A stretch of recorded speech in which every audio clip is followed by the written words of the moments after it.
Assalamualaikum warahmatullahi wabarakatuh. Salam sehat selalu untuk semuanya.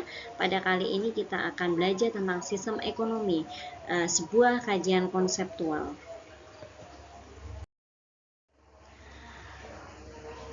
Hal yang pertama akan kita pelajari yaitu pengertian sistem dan sistem ekonomi. Sistem dari segi bahasa berasal dari kata sistema, yaitu bahasa Yunani yang artinya adalah keseluruhan yang terdiri dari macam-macam bagian. Dari definisi ini kita bisa secara rinci mendefinisikan ke dalam beberapa hal, yakni bahwasanya sistem tersusun dari seperangkat komponen yang bekerja secara bersama-sama untuk mencapai semua tujuan dari keseluruhan sistem. Kemudian yang kedua, kumpulan dari komponen-komponen sistem saling berhubungan secara tetap dalam jangka waktu tertentu, dan sistem merupakan satu kebulatan yang utuh dan terpadu. Kemudian setiap sistem melakukan kegiatan atau proses mengubah masukan menjadi pengeluaran. Jadi dari sini kita bisa intisarikan adanya 5 unsur dari sistem tersebut. Yang pertama yaitu elemen sistem, kemudian ada fungsi dari elemen tersebut, kemudian ada hubungan antar elemen dalam sistem tersebut, selanjutnya yaitu peranata atau institusi, dan selanjutnya adalah tujuan sistem. Masih dalam pengertian sistem, ya, sistem ekonomi, kaitan dengan sistem ekonomi, pengertiannya yaitu mencakup seluruh proses dan kegiatan masyarakat dalam usaha memenuhi kebutuhan hidup atau mencapai kemakmuran. Suatu sistem yang mengatur serta menjalin hubungan ekonomi antar manusia dengan seperangkat kelembagaan dalam suatu tatanan hidup. Nah, sistem ekonomi tidaklah harus berdiri sendiri, tetapi berkaitan dengan falsafah, pandangan, dan pola hidup masyarakat tempatnya berpijak. Dan sistem ekonomi juga merupakan salah satu unsur saja dalam supra kehidupan masyarakat, ya, bagian dari kesatuan ideologi yang ada di negara Indonesia. Kemudian dari pengertian sistem dan sistem ekonomi kita bisa memaknai bahwasannya ada elemen-elemen sistem yang mana dia adalah unit-unit sistem ekonomi yang meliputi rumah tangga, perusahaan, serikat tenaga kerja, instansi pemerintah, dan lembaga-lembaga lain terkait. Kemudian juga ada pelaku-pelaku ekonomi yang terdiri dari konsumen, produsen, tenaga kerja, investor, dan pejabat-pejabat yang terkait, serta ada lingkungan yang meliputi sumber daya alam atau disingkat dengan SDA, kemudian ada sumber daya manusia atau disingkat dengan SDM, dan juga ada sumber daya teknologi atau SDT.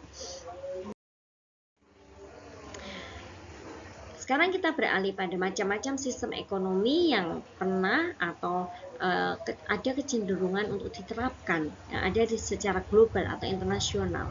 Nah, sistem ekonomi itu ada dia sebagai solusi dari permasalahan ekonomi.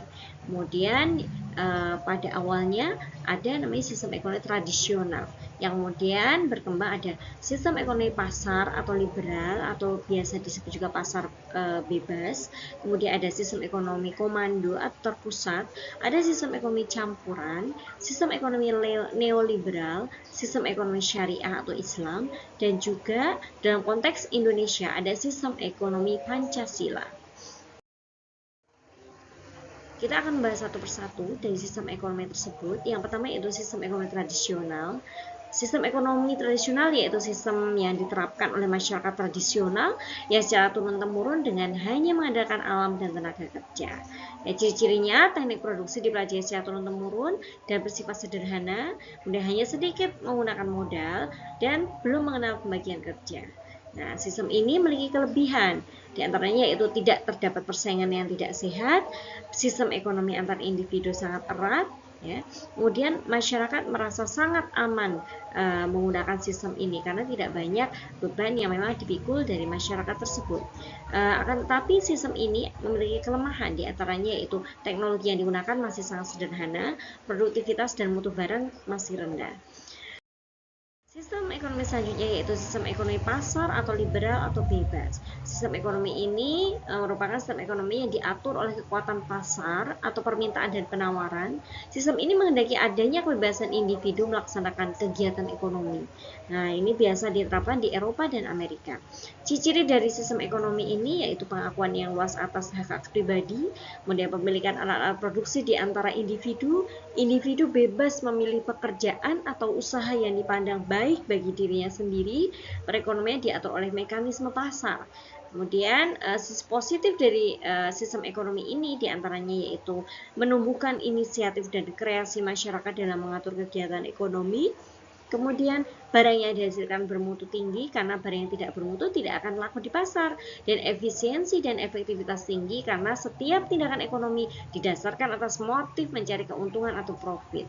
Sistem ini juga dikenal lebih efisien dalam memanfaatkan sumber-sumber daya dan distribusi barang-barang. Kemudian kreativitas masyarakat juga terdorong karena memang masing-masing diberikan kebebasan untuk melakukan atau berusaha memberikan yang terbaik bagi dirinya sendiri. Nah, ada kritik terhadap sistem liberal atau kapitalis tersebut yang ditawarkan oleh Karl Marx, diantaranya yaitu dari sisi moral. Menurut Karl Marx, sistem ekonomi liberal atau kapitalis itu mewarisi ketidakadilan dari dalam. Kemudian dari sisi sosiologi, adanya sumber konflik antara kelas yang ada. Kemudian menurut Karl Marx, sistem ini juga menciptakan manusia berkelas-kelas, dan juga dari sisi ekonomi, akumulasi kapital memungkinkan pertumbuhan ekonomi namun sangat bias. Sistem ekonomi selanjutnya yaitu sistem ekonomi komando atau terpusat, di mana sistem ekonomi ini diatur oleh negara. Jalannya perekonomian sepenuhnya menjadi tanggung jawab negara atau pemerintah. Sistem ini pernah diterapkan di Eropa Timur. Kemudian sistem ini memiliki ciri-ciri, diantaranya yaitu semua alat dan sumber daya dikuasai oleh pemerintah, hak milik perorangan tidak diakui, kemudian kebijakan perekonomian sepenuhnya oleh pemerintah, kegiatan ekonomi sepenuhnya direncanakan dan diatur oleh pemerintah, produksi dilakukan untuk kebutuhan masyarakat. Sistem ekonomi ini juga memiliki kelebihan dan kelemahan. Untuk kelebihannya, sistem ini ya diantaranya yaitu pemerintah lebih mudah mengendalikan inflasi, pengangguran, dan masalah ekonomi lainnya. Kemudian pasar barang dalam negeri berjalan lancar, pemerintah dapat turut campur dalam hal pembentukan harga. Akan tetapi, sistem ekonomi ini juga memiliki kelemahan, diantaranya yaitu mematikan inisiatif individu untuk maju, sering terjadi monopoli yang merugikan masyarakat, dan masyarakat tidak memiliki kebebasan dalam memilih sumber daya. Kemudian ada yang namanya sistem ekonomi campuran, yakni kombinasi dari sistem ekonomi pasar dan terpusat, di mana pemerintah dan swasta saling berinteraksi dalam memecahkan masalah ekonomi. Nah, dalam sistem ekonomi ini, peran pemerintah melakukan intervensi dan membuat peraturan, menetapkan kebijakan fiskal, moneter, membantu dan mengawasi kegiatan sektor swasta. Jadi peran pemerintah dan sektor swasta berimbang dalam sistem ekonomi ini. Penerapan sistem ini akan mengurangi berbagai kelemahan dari sistem ekonomi pasar dan komando, dan ditujukan untuk meningkatkan kesejahteraan rakyat. Secara umum saat ini hampir tidak ada negara yang murni melaksanakan sistem ekonomi terpusat maupun pasar. Yang ada adalah kecenderungan terhadap ekonomi pasar, diantaranya yaitu negara Amerika, Hong Kong, negara Eropa Barat yang berpaham liberal, dan negara yang pernah menerapkan ekonomi terpusat, diantaranya yaitu negara Kuba, Polandia, Rusia yang berideologi sosialis atau komunis. Kebanyakan negara-negara menerapkan sistem ekonomi campuran, diantaranya yaitu Perancis, Malaysia, termasuk juga Indonesia juga diklaim menggunakan sistem ekonomi ini. Namun perubahan politik dunia juga mempengaruhi sistem ekonomi, ya, diantaranya Uni Soviet pada masa Boris Yeltsin, ya, diantaranya perubahannya yaitu terpusat dari sistem ekonomi terpusat kemudian berubah menjadi sistem ekonomi liberal. Nah, ini dinilai merupakan perubahan yang positif ya bagi sistem ekonomi negara tersebut. Nah, kemudian apa sih sebenarnya tujuan campur tangan pemerintah di sistem ekonomi campuran? Di antaranya yaitu ada 5 tujuan di sini. yang pertama yaitu menjamin dan menjaga perkembangan ekonomi yang stabil, menjamin pendapatan yang lebih merata dan menghindarkan penindasan yang tidak adil, menyediakan barang secara lengkap untuk meningkatkan kesejahteraan sosial dan kemakmuran masyarakat, mengawasi pesaing luar yang diperugikan masyarakat, serta mengawasi monopoli. Nah, untuk cirinya sendiri, sistem ekonomi campuran merupakan gabungan dari sistem ekonomi pasar dan terpusat, kemudian barang, modal, dan sumber daya yang vital dikuasai oleh pemerintah, peran pemerintah dan sektor swasta berimbang. Nah, kemudian sistem ini pun juga memiliki kelebihan, diantaranya yaitu hak milik atas barang konsumsi diserahkan pada individu, tetapi pemilikan terhadap sarana-sarana produksi yang vital cenderung kepada negara. Apa dan berapa yang diproduksi memang dapat ditentukan oleh usaha swasta berdasarkan pertimbangan pasar, tetapi sektor-sektor yang strategis diawasi, diatur bila perlu dikuasai oleh negara. Harga tidak semata-mata ditentukan oleh kekuatan pasar, tetapi diawasi dan diatur oleh campur tangan pemerintah. Kesempatan kerja penuh dan jasa-jasa kolektif mendapat prioritas yang sangat tinggi. Demikian juga dengan demokratisasi dunia usaha untuk menuju pada kesejahteraan bersama. Pemerintah menyediakan jaminan sosial dan berusaha agar distribusi pendapatan juga lebih merata.